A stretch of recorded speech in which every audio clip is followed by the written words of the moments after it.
Okay, well, why don't we dive in? I'm sure we'll get a few more folks to trickle in.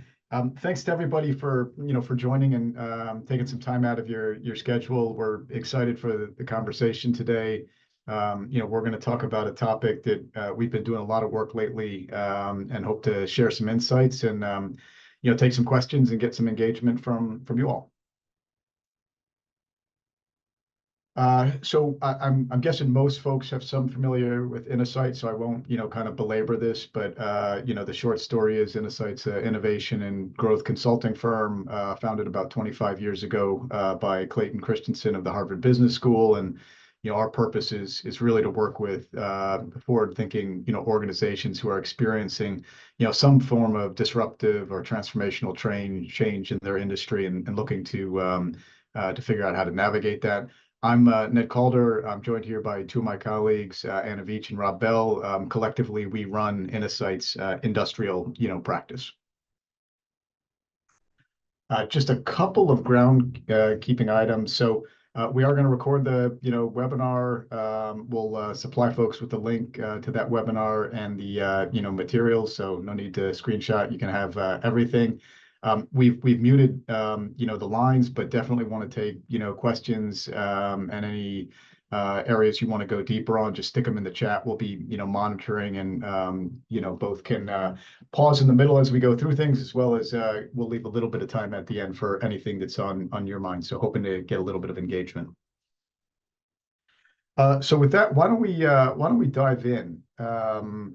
So a little bit of a motivation and the reason we're doing this webinar sort of coincides with an article that we put out a few weeks ago entitled "Innovation within Reach," and we were motivated to collect our thoughts and share some of our experiences on a challenge that we were seeing really across not just the industrial landscape but across companies more generally, where there was there's always been a bit of a disconnect between what organizations, say and aspire to as it relates to, innovation and their satisfaction with the, progress that they're able, to make. I think, companies always wish they could, do more from an innovation perspective. And, our sense is, that gap has gotten more important and in some sense, more challenging in the current, moment as we've, moved away from the era of cheap money where it's easy to invest in a lot of things to a much more constrained resource environment. We're in an environment that has a high degree of uncertainty along a number of dimensions. Some of those are acute sources of uncertainty, like election cycles. Other of them are more secular, like environmental disruptions that can cause supply chain and other things, and are happening on a much more frequent basis than they have in the past. So companies are really entering a different paradigm that on the surface can create challenges for investment in innovation and and growth.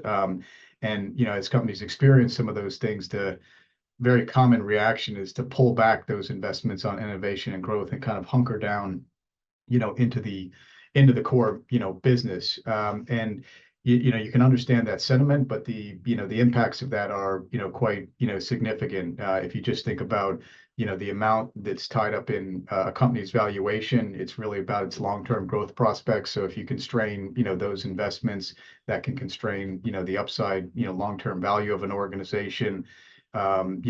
Pulling back on innovation projects, it's always more difficult to restart those things than companies estimate. Knowledge is lost, teams kind of diffuse, and so you lose sort of progress. And then not to mention just the impact on organizational culture and kind of human capital as folks want to be tied to an organization that has strong prospects for the future and is seen as investing in growth and creating opportunities for people. If you constrain those, people reevaluate their options and may look for other alternatives.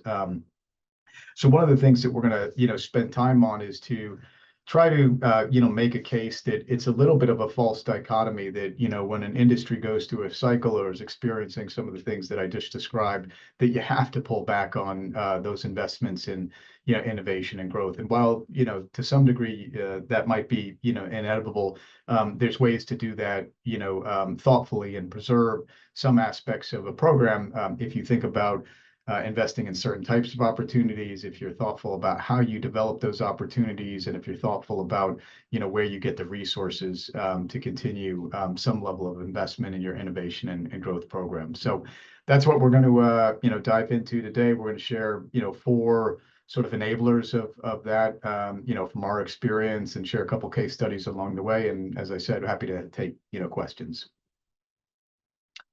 So maybe with that as a setup, these are the 4 points, and I won't, sort of summarize them here because we're going to go through each of them. So why don't we just dive in, and if I could pass it to you to maybe get us going here. Yeah, great.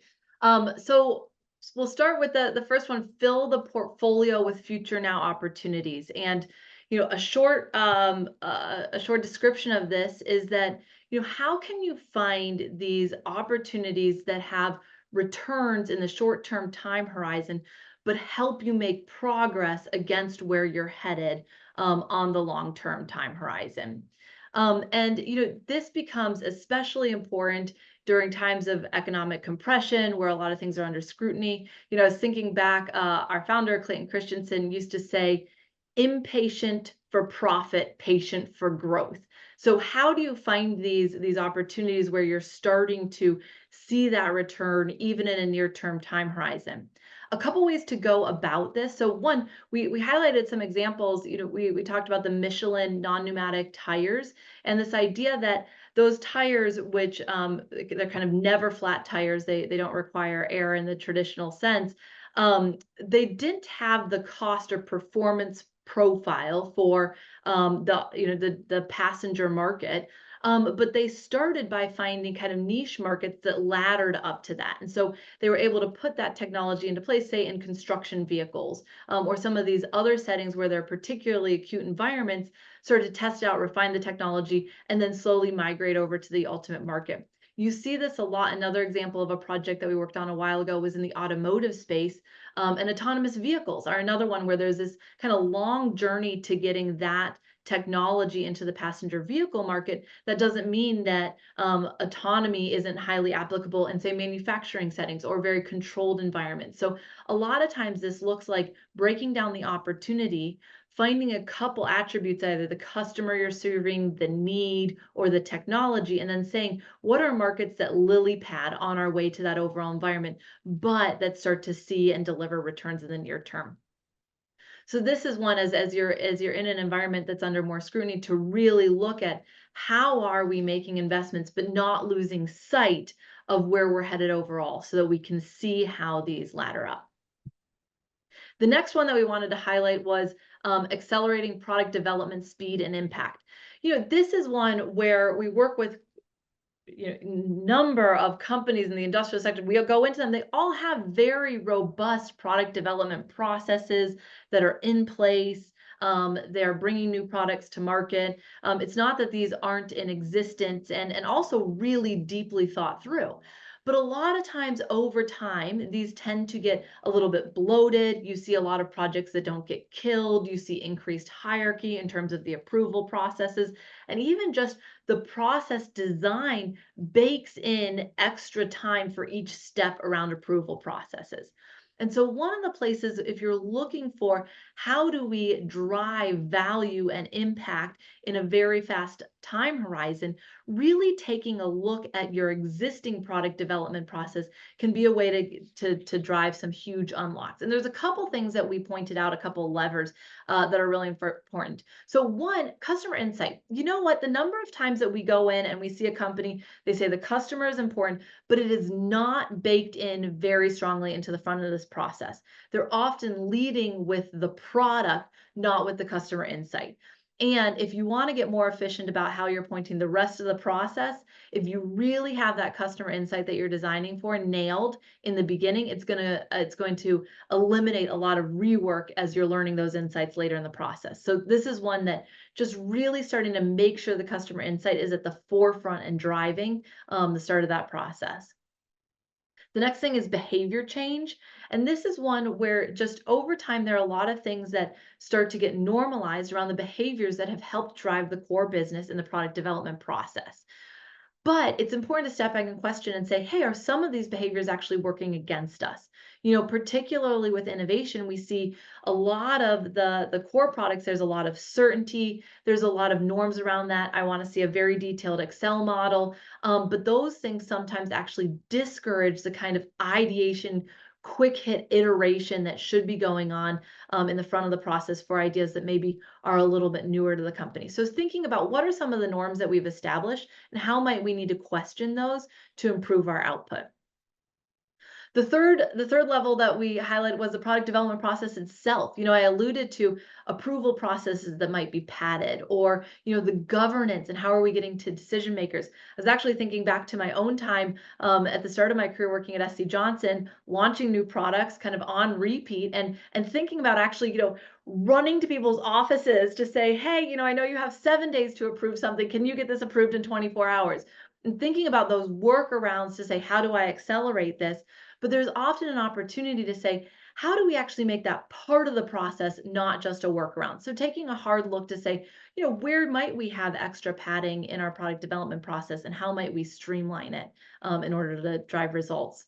And then lastly, we highlighted the level of AI. As you think about all of these things, the process itself, all the inputs along it, there are a lot of spaces for efficiency, better brainstorming, better ideation that can really shortchange or drive an accelerated focus on different parts of the process through strategically incorporating AI into the process. So those were 4 levers that we highlighted, but really just emphasizing this idea that look close to home as you're trying to enable innovation at the product development process right in front of you.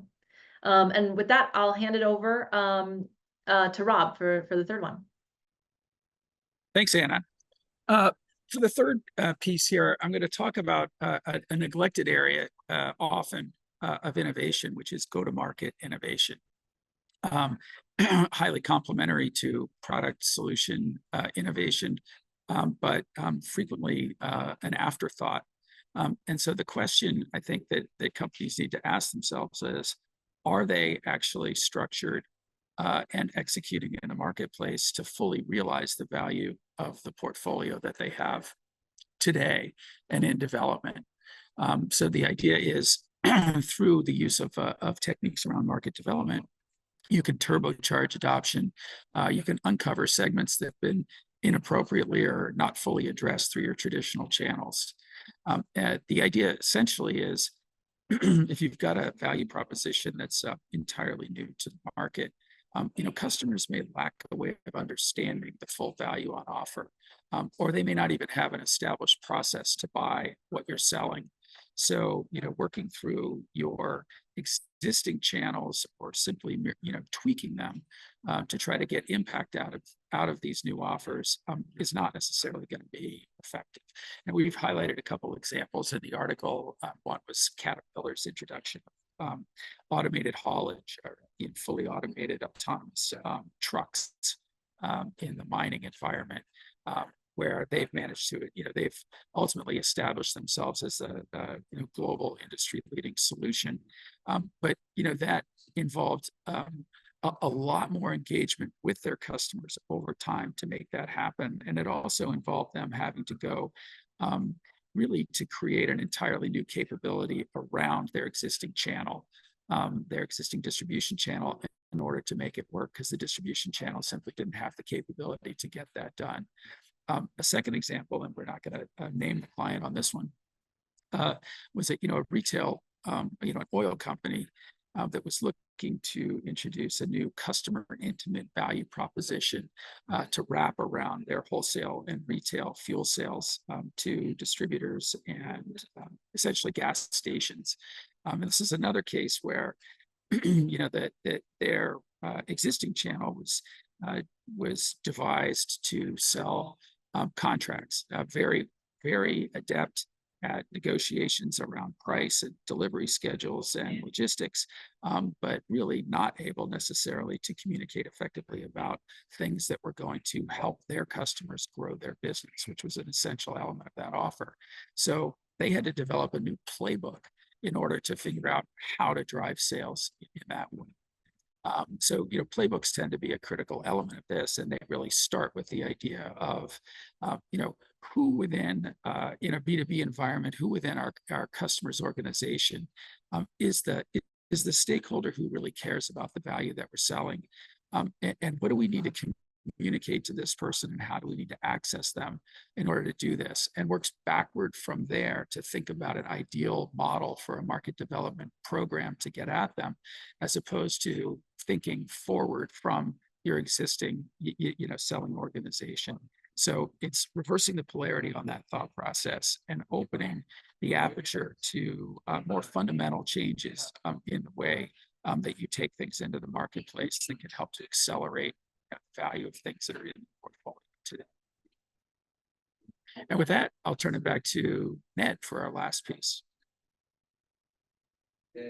Yeah, thanks, Rob. And I'll bring us home with this fourth one here around strategic, cost, reduction. And we've intentionally, sort of labeled, strategic to contrast it with maybe non-strategic, cost reduction, which is, what we see in a lot of organizations. So, I think one of the biggest challenges for an effective innovation, program is when they are, starved of the fuel, the resources to, actually animate and make progress against ideas. And, look, that could be dollars, that could be people, that could be, leadership, time and attention. But if they're not getting, the right, collection of resources, very difficult to, make progress. And, why that, can become particularly challenging in these moments where, an industry is going through, a cycle or wrestling with a more constrained investment, environment is, you've got to take, some dollars, some resources out of the, program. And one of the things that we see in many organizations is the deployment of the sort of tried and true peanut butter, approach to, to doing that, where, it's sort of there's a 10%, 5%, across the board, cuts leveled across all business units and all, sort of functions. And while that has the benefit of being simple and in some sense easy to implement, it comes with a pretty significant risk, and that's the risk that you cut muscle along with the fat. And so if you want to think about more thoughtful and more surgical and more strategic approach to how you free up some resources in a more constrained environment, you've kind of have to go back to the fundamentals, and we think about organizations needing to ask themselves two core questions. One is let's remind ourselves of what are the most important needs or jobs to be done that our customers have that we are trying to solve. And then with that as a reference point, take a really objective look at our business model to figure out what parts of our business model, contribute, to solving those jobs, and, what other parts, by contrast, don't. And if you can, go through that type of exercise and identify, areas where you've got investment, you've got activity, but they're not, sort of fundamentally tied to, something that's really meaningfully, driving, value and is related to a top priority for, one of your customers. Those are wonderful opportunities to, pull back and free up resources, because they almost have little or no impact on the customer experience. The customer may not even know. And so you can take those resources and repurpose them to, things that are going to create more value for the organization. Now, of course, that sounds, kind of, very, very obvious. But, in our experience, it's, less, frequently and harder to put into, practice. And, there's lots of, reasons for that. You run into things like, it can be challenging, to, put your own job or your own function, on the, cutting block, sort of people's natural instinct to sort of protect their domain and, emphasize the value that's part of it. I think an equally and maybe, more significantly part is, business models get built up over time. They're built on assumptions. Those assumptions at some point in time may be valid, but over time they become less valid. But what doesn't happen is companies going back and sort of double checking that the assumptions that they made about where they're investing or the types of activities that they're doing for their clients are still good and valuable. And so you need to kind of go back and objectively kind of look at the business for places where things might have shifted.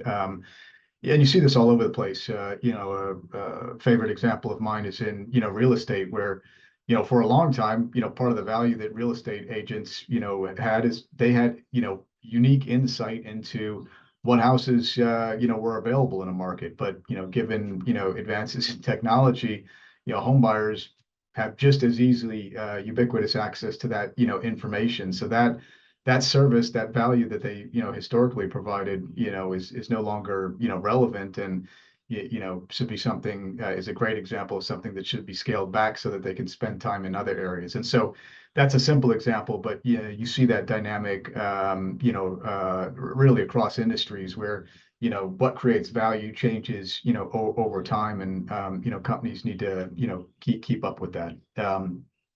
So that's really sort of a core piece of this as you think about trying to free up resources, to not take that peanut butter approach, but to be very thoughtful about and have a deep understanding of where your business model creates values for customers, where it doesn't, and then target those places that that it doesn't create value to free up resources. And then the last point I'll make on this is that and that can be a one-time exercise, but I think leading companies who do this really well embed this into the culture of the organization. So it's less of this whiplash that happens with economic cycles of investment and cut. You can crop the extremes of that if you're constantly sort of reevaluating where and how we're creating value, and on a journey to constantly optimize that over time. So we can talk more if that's helpful about sort of how you build that into the culture and operating model of an organization. So with that, maybe we'll pause. We've got 5 minutes left here, and as promised, wanted to leave a little bit of time for questions that anybody has from the group. So feel free to stick those in the chat, and maybe while people are writing things down and putting them in there, maybe Ann and Rob, I could put a question to you both to get us started. You both have worked extensively with clients on all four of these issues. I'm curious which one you see more challenge, more struggle with, more kind of opportunity. Which ones stand out to you in particular? Or are they like your kids and you love them all? Well, I thought you were gonna ask me to pick a favorite, and I was like, oh man, it's so hard to pick a favorite. They are like kids in that sense. I was gonna say one that we just see a lot, if I look at number 2, just space to free up capacity. Like every project we get resource constraints. How do we actually pursue the new? And in the accelerate product development, it's this idea of killing zombie projects. So you have so much volume going through the product development process. It's absorbing, even if it's just 2%, 5%, it's absorbing time it's taking time from somebody's day and somebody's desk. And the idea of like, how do we free up that capacity? And there's a lot of behavior change because everybody's so reticent to let go of things. But so that's one where I think like potential for impact, but a lot of challenge is just freeing up those resources in a great way in the existing product development process. Yeah, I'd agree with that, Anna. I think that depending where you draw the boundary between 2 and 4, yeah, those are the two. Those are the two that give you the most immediate bang for the buck in terms of, creating resources that can then focus on other things that are going to drive more value in the near term. I think 1 and 3 are a little harder.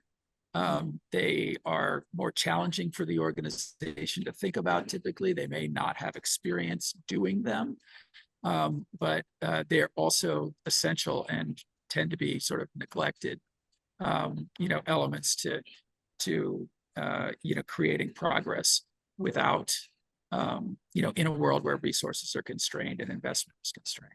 Hmm. Yeah, that's great. I'd be curious also, for maybe some of the folks on the phone or, folks you've worked with where, there's a recognition of kind of this challenge and a desire to, think about it, differently. What's been helpful to sort of catalyze, leadership's engagement in thinking about, some of these things differently and maybe taking a different, approach to all of these or, one of the 4 of these, when they're, wrestling with the challenges that we've described.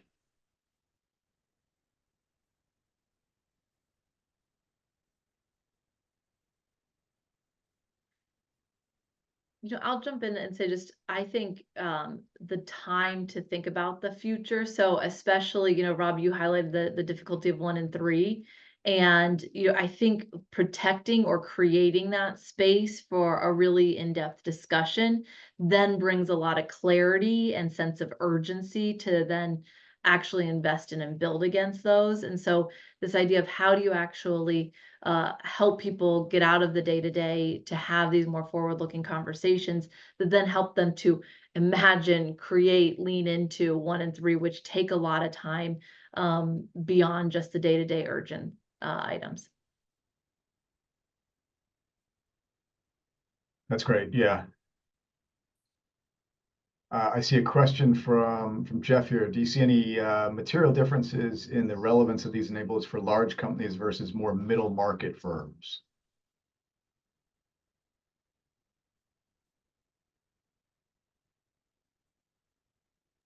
I think it's a good question. My own take would be no, not really. I mean, there may be some, relative, scaling just given the complexity of a large organization, versus a small organization. But, they're both subject to, kind of the same forces and same, sort of dynamics. And so at first blushes, they all feel, quite relevant for, for middle market, firms.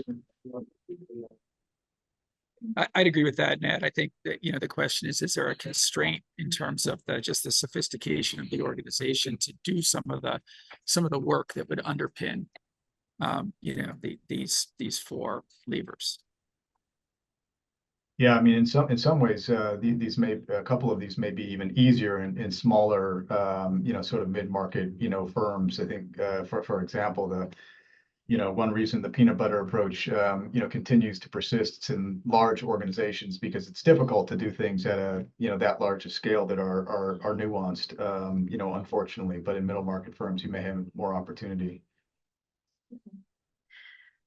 I'll just say one other comment on that question was I see a bigger contrast in like maybe the leadership mentality or the ownership model or what are stakeholders demanding. So maybe public versus private or kind of a mentality around what time horizon are we thinking against? And I think that creates a different level of pressure for how you go about these. These same 4 enablers are critical in all of those environments, but there might be a different mentality or environment that you feel like you're operating in. And I think that maybe creates a bigger contrast as we work across companies. Yeah. I love that one, Anna. I think private companies have a latitude to sometimes be more strategically patient. And to operate a little bit counter-cyclically when they have strategic confidence in what they're trying to accomplish. Yeah. Yeah, that's great. All right, well, I see we're at time, so I want to be respectful and let people go. I'll just end by thanking everybody again for joining. I know everybody's got busy schedules. We appreciate your time and joining us here. We put the link to the article if you haven't seen it that goes a bit deeper on these topics that we talked about in the chat, and we'll be publishing the webinar and the materials so you can have access to those.